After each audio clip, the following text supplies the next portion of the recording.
Top assistant.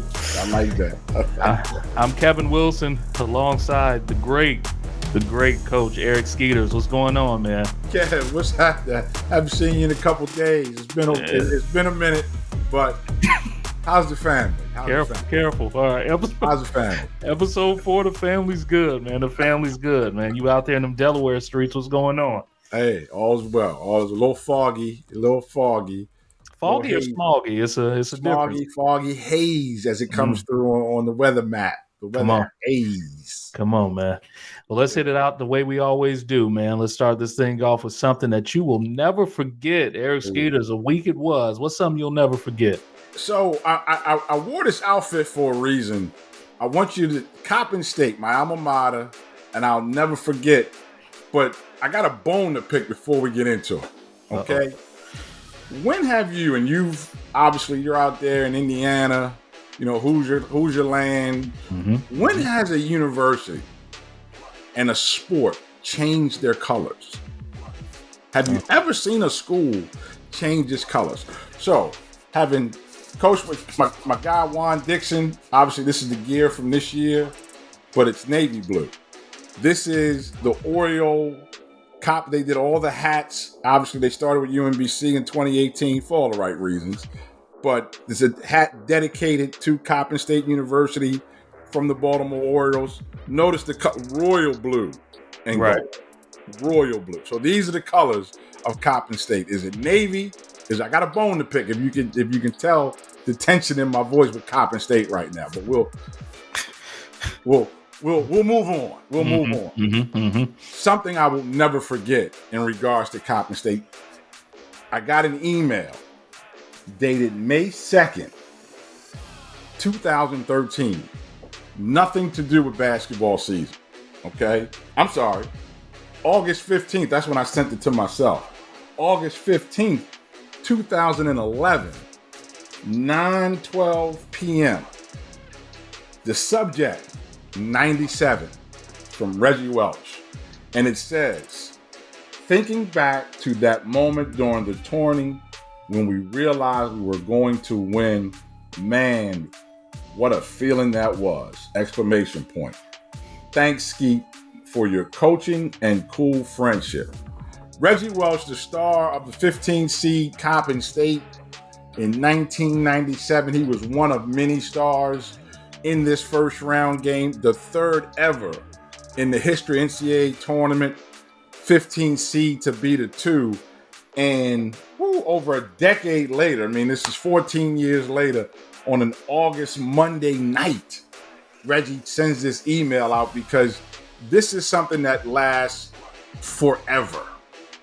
You will never forget the moment of where you were, what time of day it was, and Reggie and I were sitting on the bench, grabbing each other, holding each other's arms like, we're winning. It's over. We did it. And we beat the brakes off South Carolina. They got us early in the game. They had a good lead. The SEC champs picked to go to Final Four. Billy Packer, Dick Vitale beat defending national champ Kentucky, who would play in that national championship game in 97 versus Arizona. Reggie Welch sends an email. You will never, I don't care what year you go, how far you go, if it's your first, if it's your 10th, if you've got multiple national championships or a part of an upset 16 versus a 1. Now there's another family member to the 16 beats a 1. We were the third 15 seed ever to beat a number 2 seed. And I mean, if you look at Fred Ward, number 33, you look at his jersey, he had crack in the chips in the paint or the lettering on his jersey. You understand? And so that carried over to a second round game against the top, probably most largest endowed university in all of, Harvard. We were playing Texas. So we had Texas in the second round to go to Switch team. We lost by 81-80. But Reggie sends me this email, and it motivated me. 2012, 11-12, we go to the NCAA tournament at USF. Shout out to Tampa, because that he brought it back. So it had been that long. to all the coaches out there on top assistant, my first year in college coaching, went to the tournament, won a game as a 15 seed. I was on a magic carpet ride, right? And that's my first year ever as a college coach, Kev. So you tell the next year, we went to the MEAC tournament championship game. We lost in the championship game. We had 20-some wins, had beaten Missouri at Missouri. The rule was not in place where the regular season conference winner gets an automatic bid to the NIT in 1998. That's right. So the loser was out. We lost the championship game having big non-conference win versus Missouri in a guarantee game. 20 wins coming off of an upset in the tournament year prior. But this email, which Reggie is saying to me, man, what a feeling, thinking back to that moment. 14 years later on a random August night. So being a part of college sports, I'm always, I'm going to start off with something that is unique, that is special about college athletics. Now, what sport you play? If you're in the bowl games, the College World Series, gymnastics championship, lacrosse Final Four, regardless of what level, Division 1, 2, or 3, NAIA, okay, it's an honor and a privilege for all student athletes out there. It's not a right. And we're going to dive into all of that today on the top assistant. And you said unique, and something dropped a couple years back that has changed the landscape of collegiate athletics for the rest of our lives. And that indeed is two words, two of some of your favorite words, and those are called the transfer portal.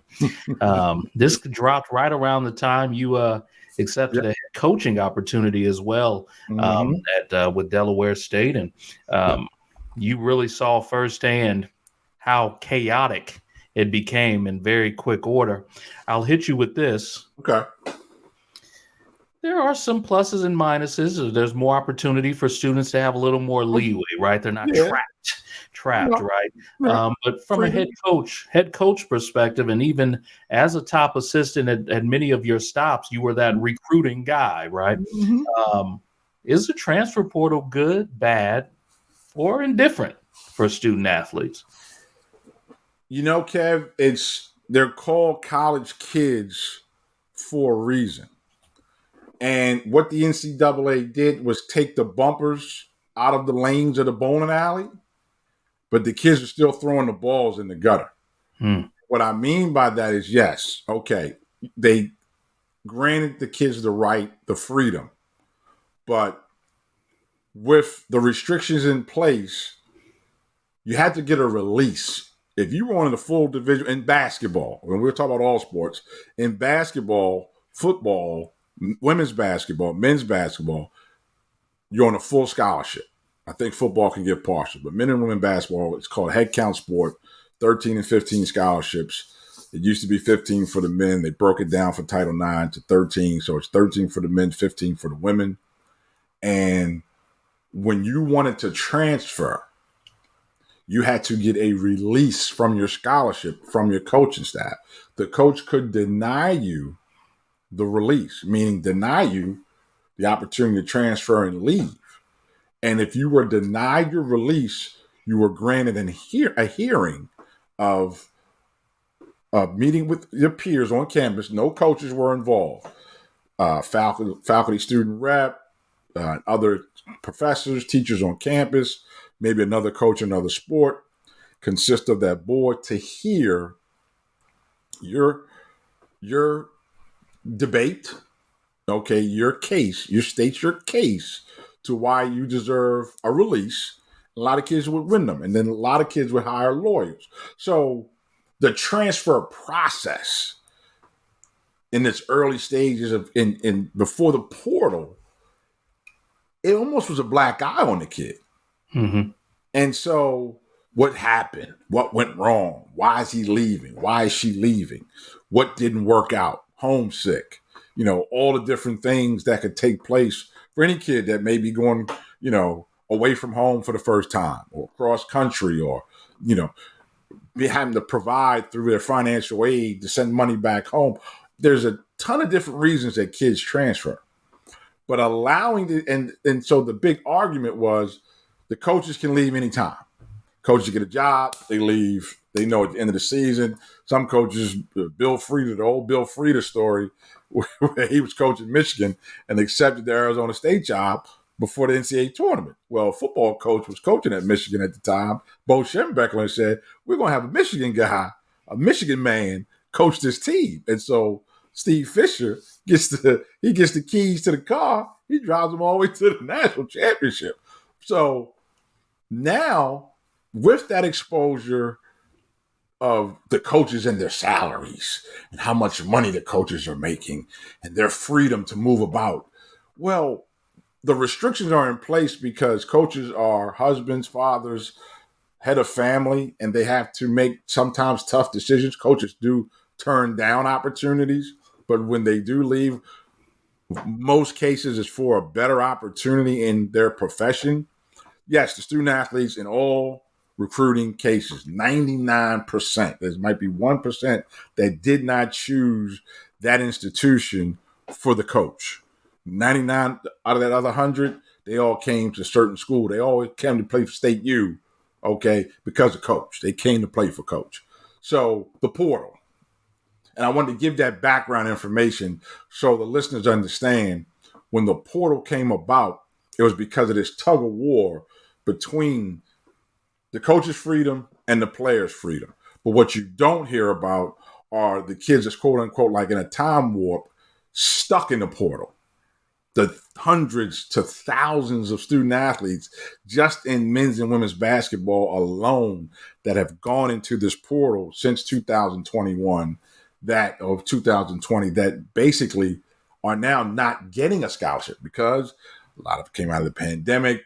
People stuck. It was trendy. People were stuck in their homes. They're left to their devices. Johnny Jones is transferring. I'm better than Johnny Jones. I'm transferring. For the student athletes, the release, it kind of protected them. Go back to my Coppin State days.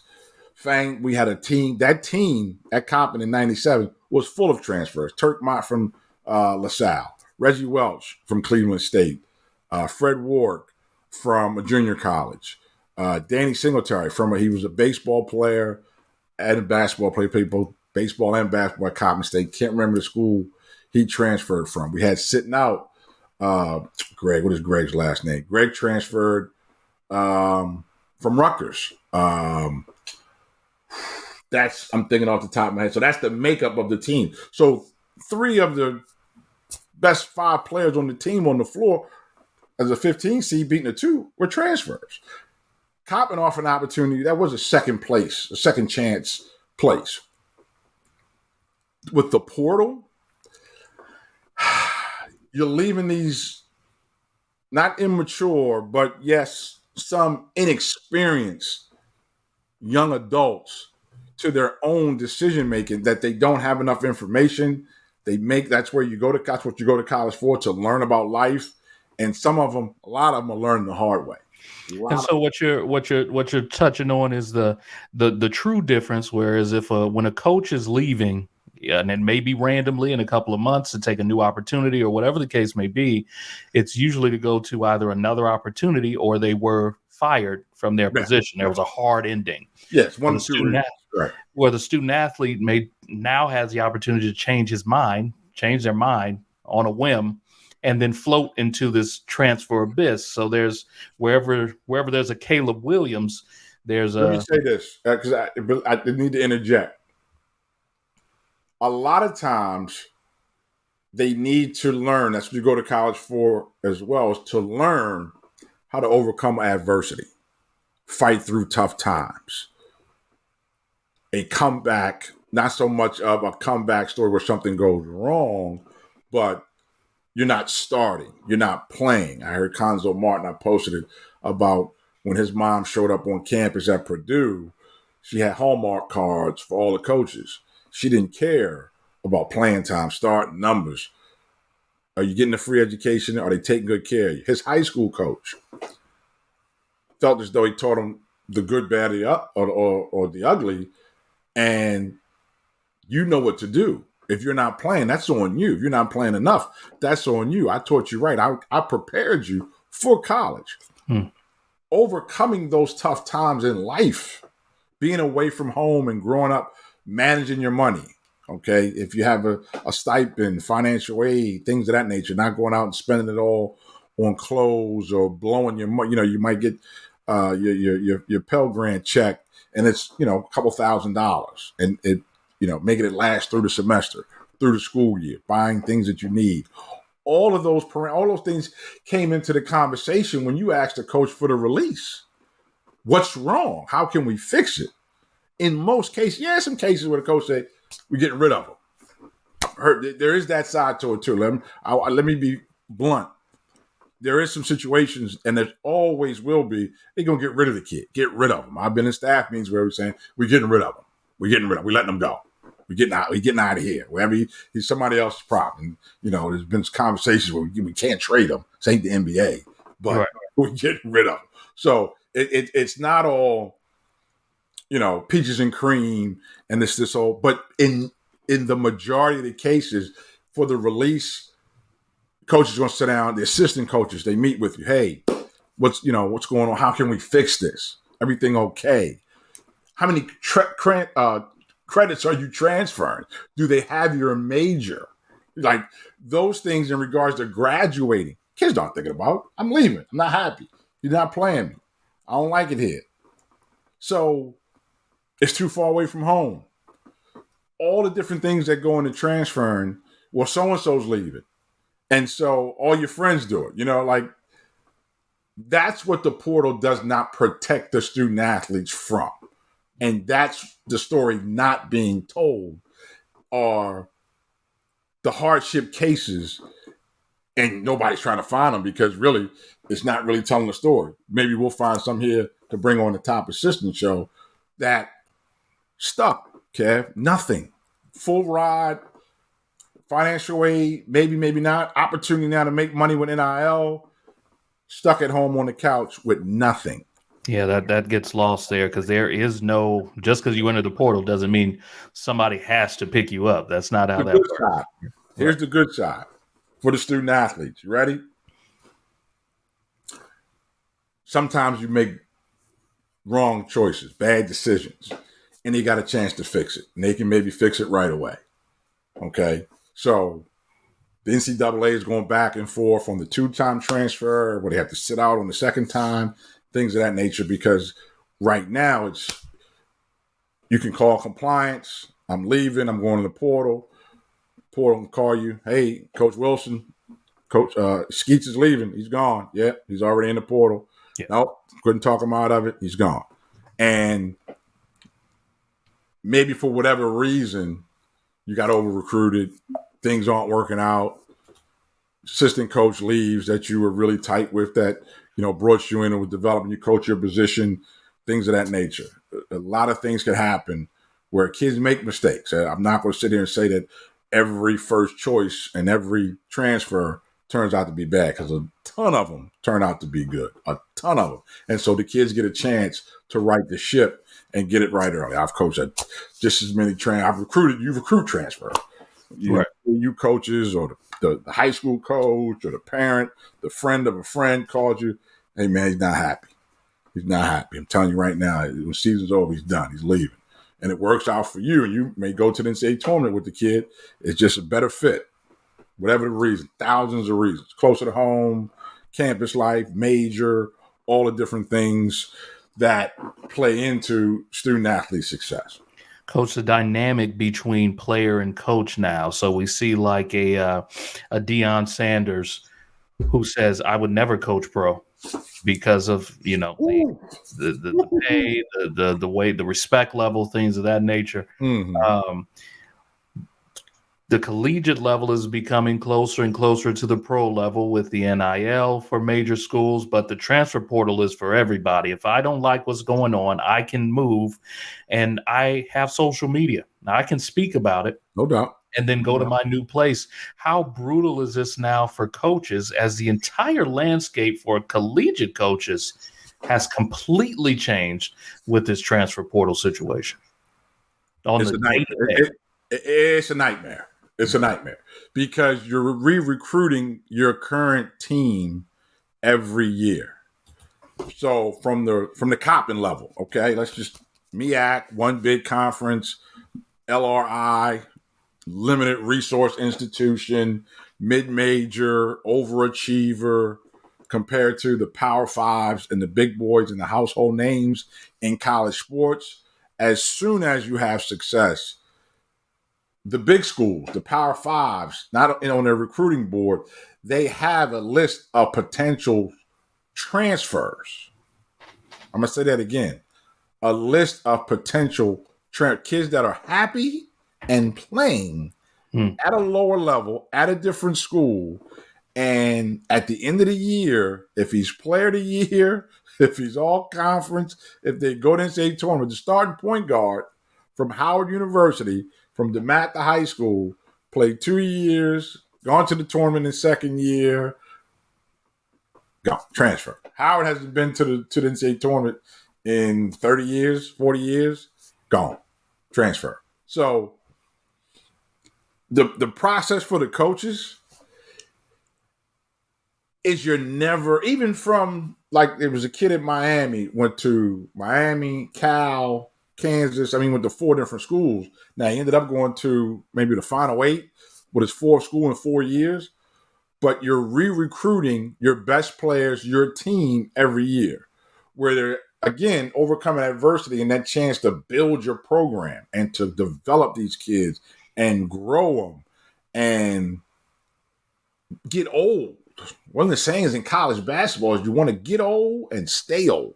So you have veterans, okay? And that now come postseason, the home stretch, February, regular season, getting into the tournament, back-to-back games. The vets have been through it. So you want to get old and stay old. The process for coaches is as soon as the season's over, and now with NIL, the kids are coming in and they're negotiating.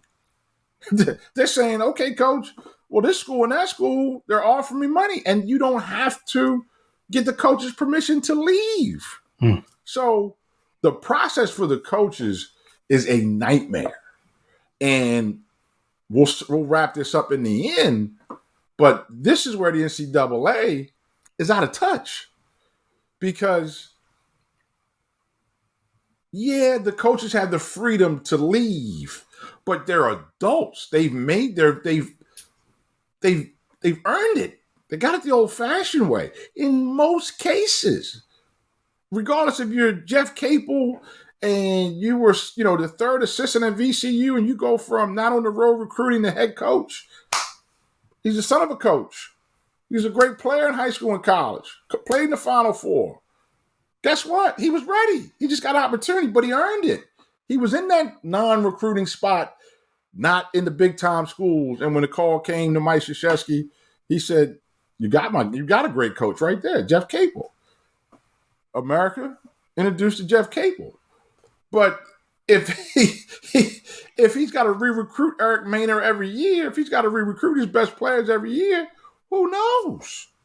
Coach, you've been in that head coaching seat. You've been on those sidelines, courtside seats. Yeah, courtside, exactly. Every night. Best seat in the house. What have you seen coaches change their approach due to the transfer portal? So it used to be you could be very aggressive with student athletes and pushing them to be not only leaders on the floor, but also off the court, calling them out, maybe in public, in front of the team, those moments. What does that look like now on a day-to-day? So if you got that baseball clip of my man, Coach Ogg from Texas, right? And he's chewing these dudes out in the locker room after somebody got picked off or first base. We're trying to win a game. I hate to say it, Kev, but it ran some coaches out of the game. Jay Wright, I want to say he didn't have to keep coaching. He was very successful at coaching. I know Jay personally. Had not had the conversation with him. I know some of his former players and his staff very well. He got out. The transfer portal, the NIL, he got out. Coach K, Roy Williams, Jim Boeheim, now they're in their 70s. Not like Jay Wright. Jay Wright was still in his 50s. I don't know if Jay's 60, might be a little over. But the grandpas, okay, they got out. Boeheim's 75. Don't get me started with that. But for most coaches, you have to adapt and change. The 3-point line changed the game. Rick Pitino with Providence in the night with Billy Donovan, them guys in the late 80s, early 90s, went to a Final Four. You have to adapt. But at the same time, the transfer portal now is when you go to discipline, constructive criticism, challenge them, they can easily go, whoop, I'm out. And there's no repercussions. There's no consequences for this. And 18 to 22, 24-year-olds will make bonehead decisions, immature decisions in the heat of the battle in practice. Coach might put you on the second team in practice to challenge you. Michael Jordan got put on the second team in the middle of scrimmages. He got switched back and forth to teams to try to win. Now, that's the league. But what I'm saying, the discipline of it, it's run coaches out the business. You got a ton of examples. But, yes, you have to change. Okay, adapt. Reach them at their level. Okay, I get that. But when are they going to aspire, right, to go beyond where they think they can go? That's a coach's job, right? A good coach can change a game. A great coach can change a life.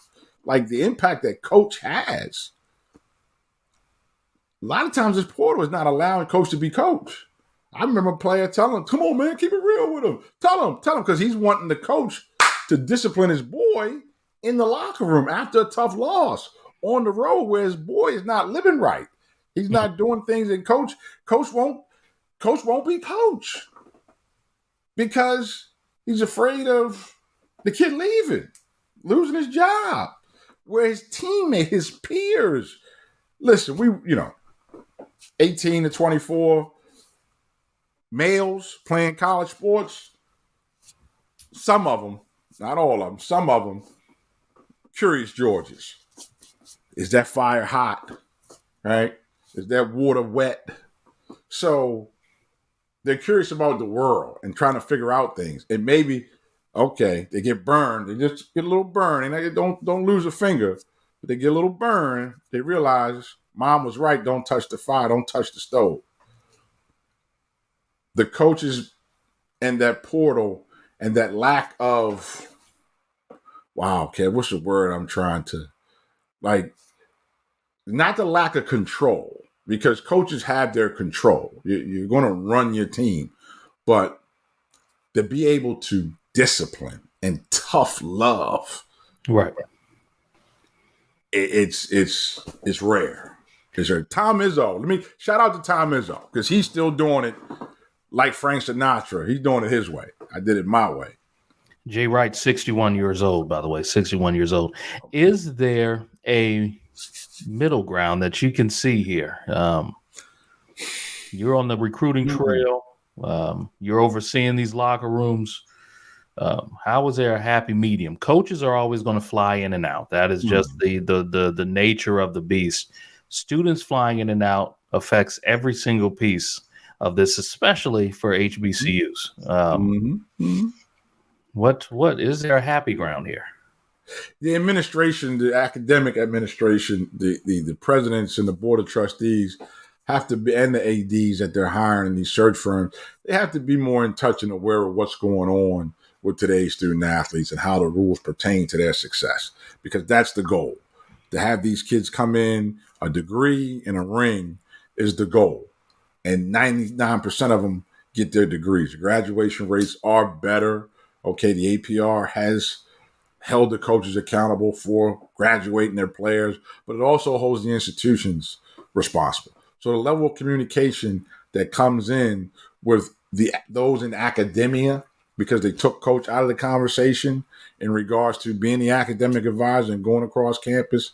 Yeah, there was some coaches that maybe tried to change a grade or two, but like there's bad cops and bad priests and bad politicians. There were some bad coaches, but there's a lot of good ones who, when they had these conversations with the professors across campus, it was so that Johnny Jones could graduate. And so they put in the academic support as the buffer, but in that conversation, a lot of it gets lost in translation of what the kid needs, how he learns, things of that nature, IEPs, and there's just so many different factors that go into it. So the middle ground is, which NCAA I haven't seen in my 30 years of doing this, they haven't really stayed really in touch with those on the ground level.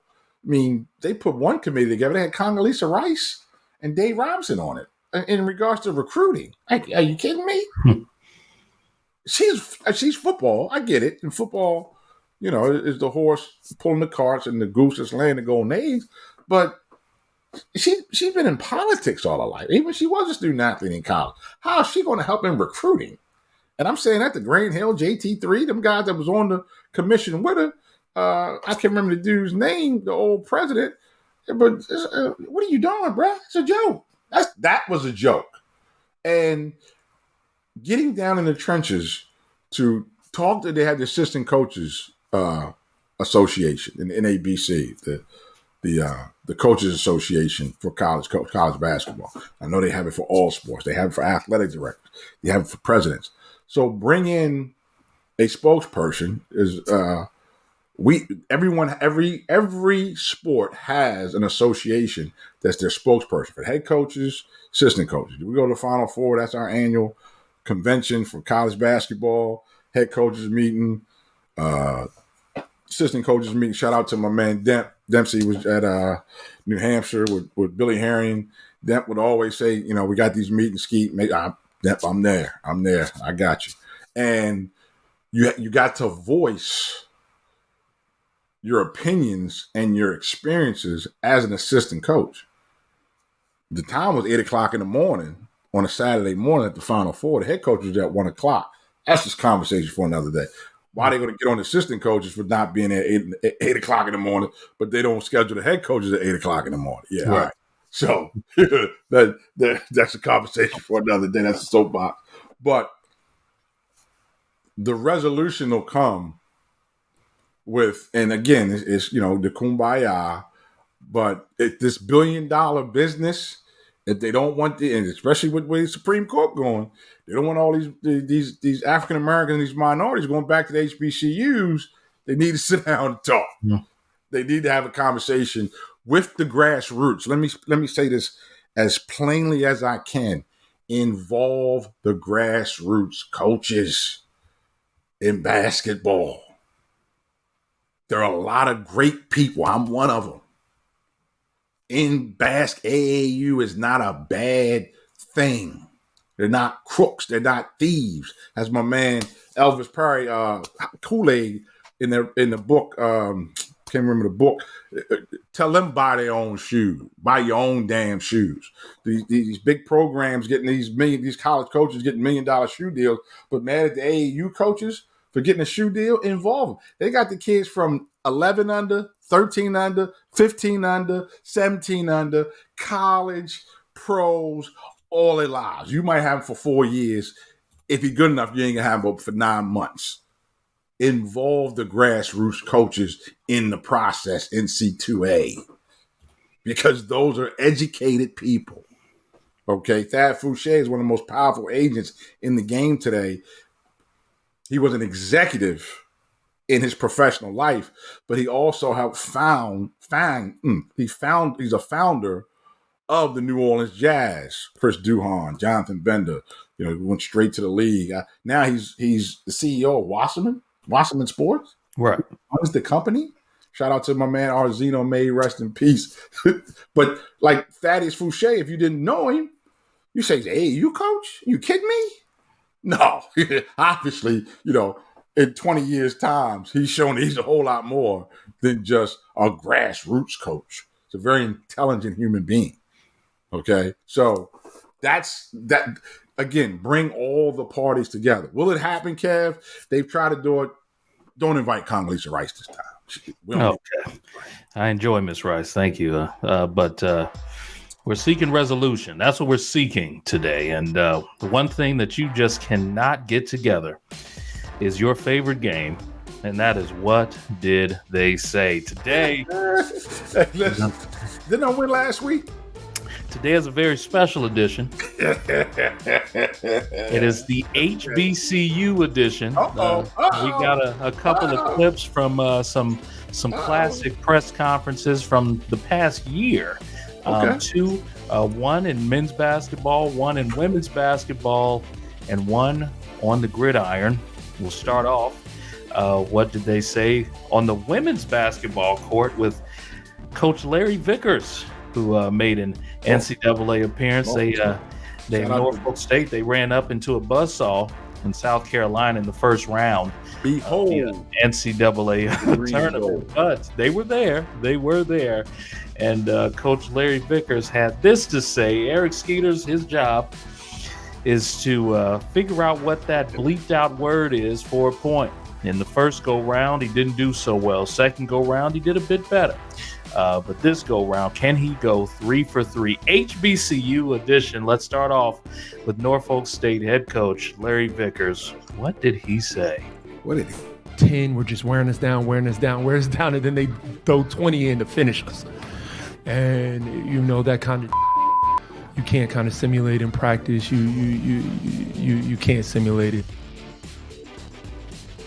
All right, Eric Skeeters. I'm pretty sure but give it to me one more time. 10 were just wearing us down, and then they throw 20 in to finish us. And that kind of you can't kind of simulate in practice. You can't simulate it. You can't simulate that, Eric Skeeters. What did he say there? Speed or size?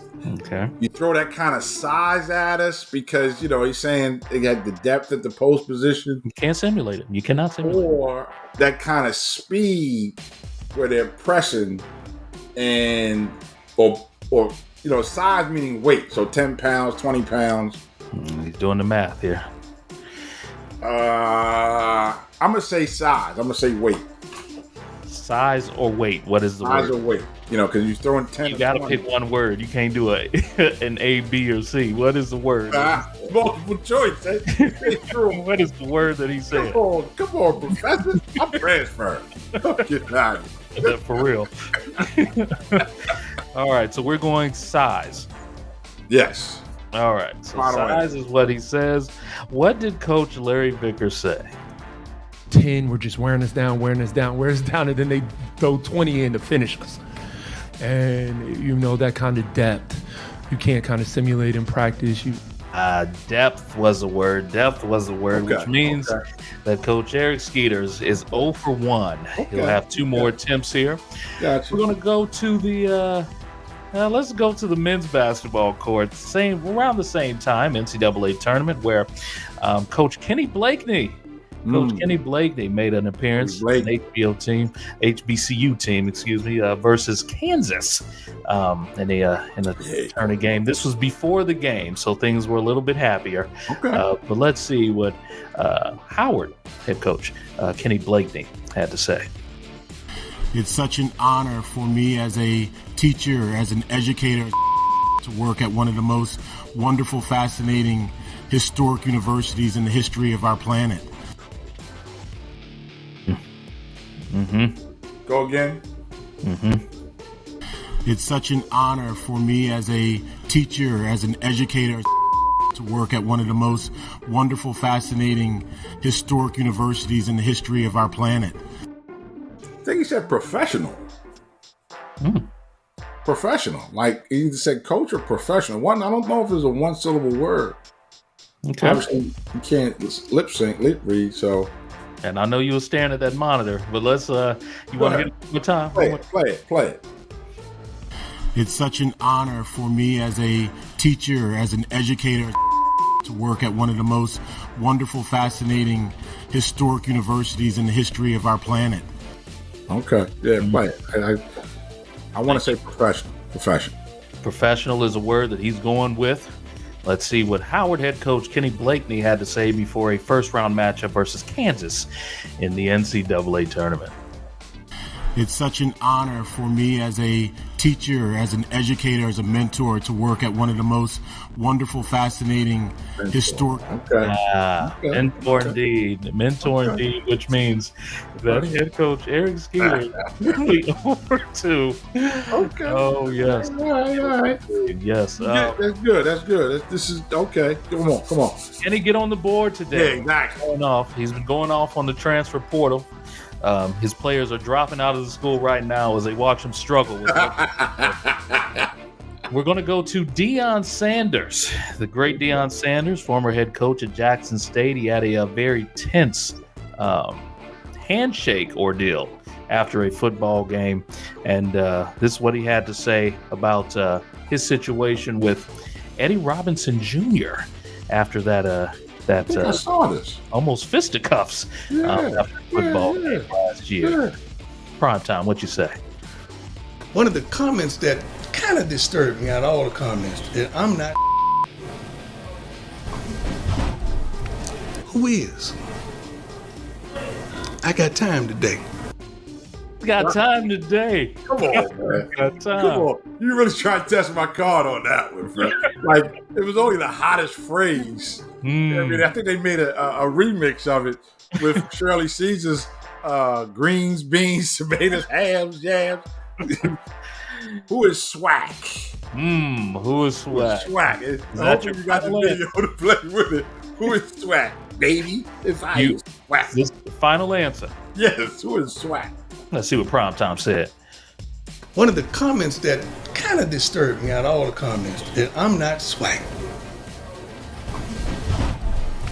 Who is? I got time today. At time, and Eric Skeeter got on the board. Coach Eric Skeeters put some points on the board. I'm getting one. I'm clutch, Kev. That's one thing. I may not get 30, but my 4-6 at the end. Come on, free throws. I'm gonna send us home with the dub. We in there. Yeah. Coach, it's time for you to close us out.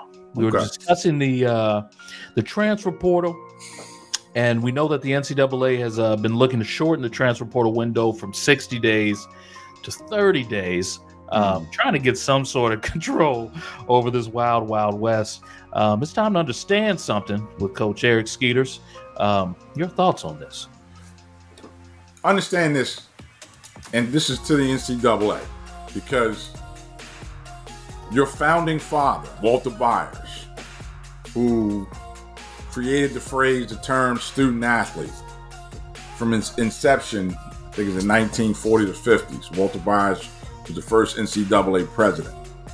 By 1990s, 1995, he had a different outlook and view of student athletes and their meaning, their value to the institutions, to sports, to the companies that supported and sponsored the events, the games. I challenge the NCAA and its leadership, the presidents of the institutions, the committee members, for all sports. This is not just a basketball a wish. This is for all sports. There are so many mistakes. I challenge the NCAA, like an episode of Undercover Boss, to go undercover in all their sports and put someone, unbeknownst to the employees of these institutions, these teams, and these support groups, the venues, and see how it really works, because they're sitting up on this ivory tower, right? And they're not in touch. And kudos, I watched that show when it was, my dad, fortunate that he owned a 7-Eleven franchise. And so one of the corporate executives of Southland Corporation, I watched this episode in a hotel. And he went behind the scenes of a 7-Eleven, and man, the coffee and the Slurpees and the cups, and woo! I was glued to the. I think I might even recorded some of it on my phone. It got me. But what the NCAA is missing, I got into coaching in college coaching in 96, was a high school coach in 92. So from 96 to 99, in 1999, there was a big turnover. 60 Division I head coaches knew going into the 99-2000 season. And I happened to get a job at Youngstown State with a first-year head coach in John Roman. And they implemented the 5-8 rule, where you could not sign more than 5 athletes in 1 year and 8 in 2, because the coaches were running players off. So they were restricting the number of scholarships. If you had 8, you had 6, you couldn't give them all away in 1 year. 5 in 1, 8 in 2. That rule was, in less than 10 years, taken off the books. Why? Because it pushed a ton of kids into these prep schools and junior colleges, and some of what they called the paper mills, where kids were just going because they had already qualified. On average, of the 300 Division I schools at the time, 1999, 2000, 2001, 2002, on average, 1 scholarship went unused per year per school. So do the math. 300, 600, 900. Okay? Because of the 5-8 rule. So now, where are these kids going? I'm just talking about basketball right now. Where are these kids going? Just 13 on average. So if it says one school had none, other school had 2, what's the average? 1. And so my point is, get in touch with what's going on in college sports. The coaches, their families, the assistant coaches, okay? Right now you have West Virginia and UNC Charlotte are being led by interim head coaches. So that means probably this time next year, it's going to be a new coaching staff at West Virginia. It's going to be a new coaching staff at UNC Charlotte. And those coaches are head coaches, assistant coaches, and maybe the head coaches as well, because they were assistant coaches. They probably don't get a multi-year deal. God bless them. 90 days pay.